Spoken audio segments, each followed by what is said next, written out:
Overheating is unfortunately a problem that is plaguing too many modern cameras. I don't know why it's gotten to the point where companies think that it's okay for these cameras to be pushed so far in terms of specs, in terms of resolution, frame rate, etc., and yet sacrifice the one thing that is most important, which is that it just stays on and can actually do what they say it can do. This started in my mind in 2020 with the Canon R5, a camera that was released touting the incredible specs of 8K in a DSLR style camera. Of course, DSLR is kind of old school. Now they're all mirrorless.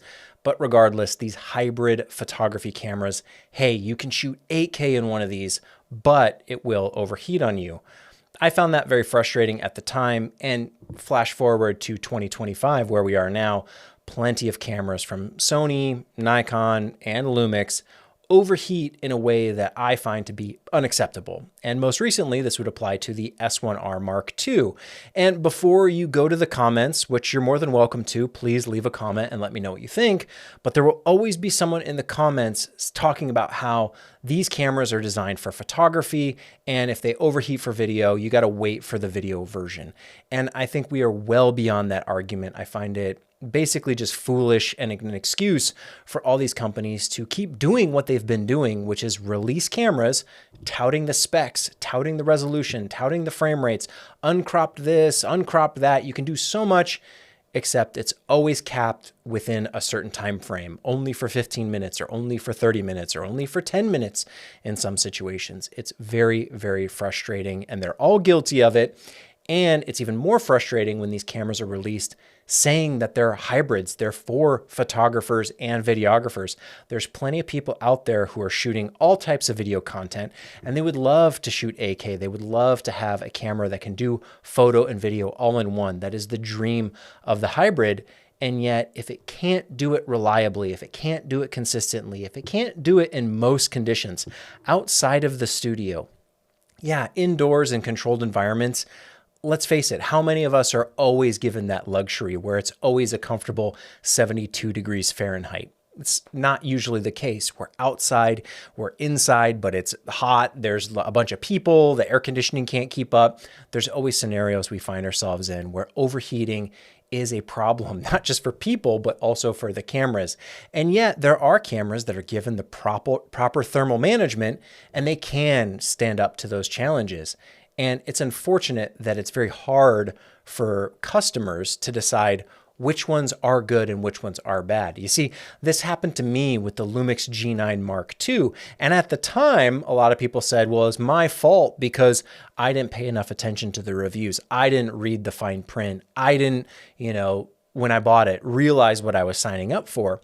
And I think that's really, kind of unfair given how many of the reviews and the marketing out there downplays this issue. The same is now true happening with the Lumix S1R Mark II. People are buying this camera thinking it can be the perfect hybrid and they can get 8K, they can do everything they need. And certain users are going to be faced with overheating, and they're going to be frustrated. They're going to regret that buying decision because so much of the marketing was downplaying the overheating issues. I called it first and foremost when it was announced. I said, hey, this is something we really need to keep an eye on. But not everyone watches my videos.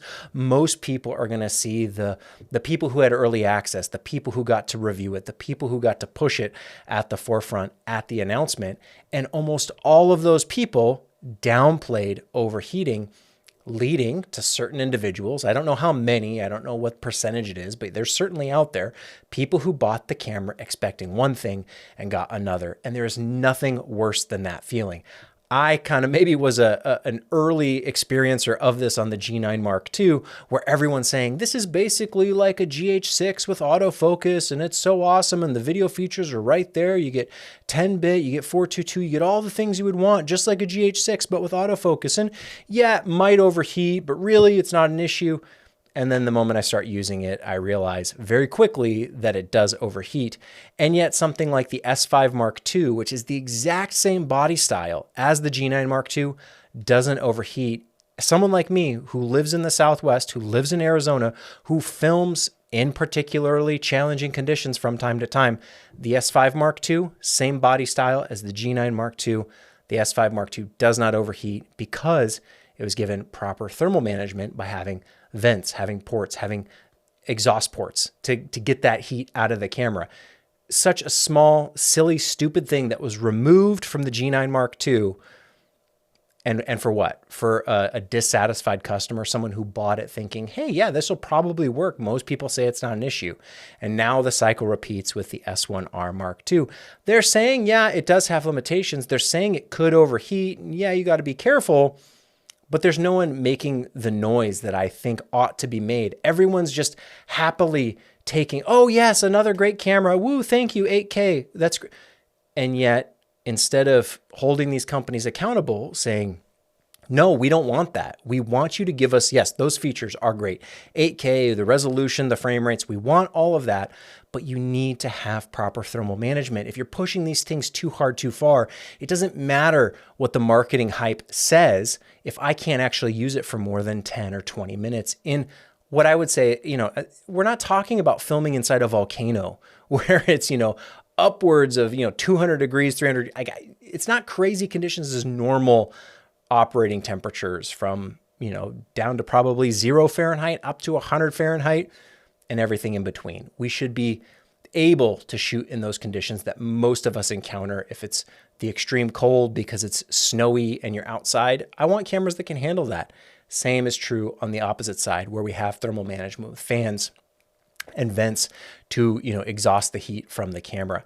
And yet time and time again, people continue to get burned because they're thinking they're going to get one thing and they end up getting the rug pulled out from under them. No, that's kind of how it comes across sometimes because they're watching reviewers. People say how great these things are and, oh, it's not really that big of a deal, or, oh, we'll see, not doing the testing. And yet it hits the end customer time and time again. And yeah, I am waiting for the next camera from Lumix that actually can do video and photo in a true hybrid, but it's their own fault. Lumix said that this was the hybrid shooter's hybrid. It can do video and photo, and it can do 8K, and it can do all this stuff uncropped, and it's great, and it's awesome, and you need to go buy it. And yet, here we are. The truth finally comes out. People start testing it, realizing, oh yeah, it can't actually do everything I need to. Well, I guess I'm going to pass on it. And if you didn't buy it, if you didn't pre-order, good for you. You made the smart move. But there's plenty of people out there who are rushing, who are excited for the new thing because they think it's going to solve their problems. And it just ends up creating more, especially when it comes to overheating, which is probably one of the worst problems I can imagine. Rolling shutter.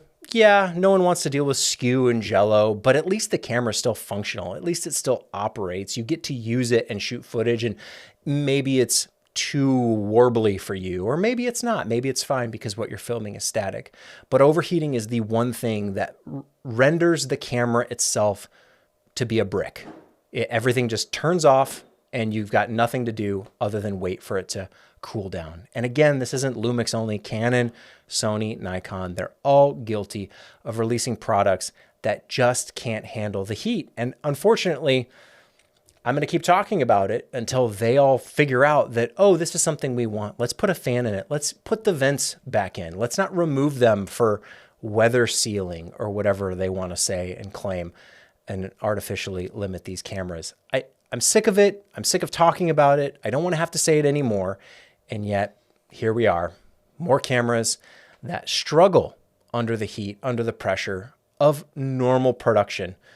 We're often taking photos and filming videos outside. It's part of the process. And yes, it tends to get warm in the summer. And even indoors, not every room is perfectly comfortable. So we need cameras that can operate consistently. You wouldn't accept it from your television. You wouldn't accept it from your computer or your smartphone. Yes, there are breaking points, there are limitations when things get too hot in ridiculous circumstances.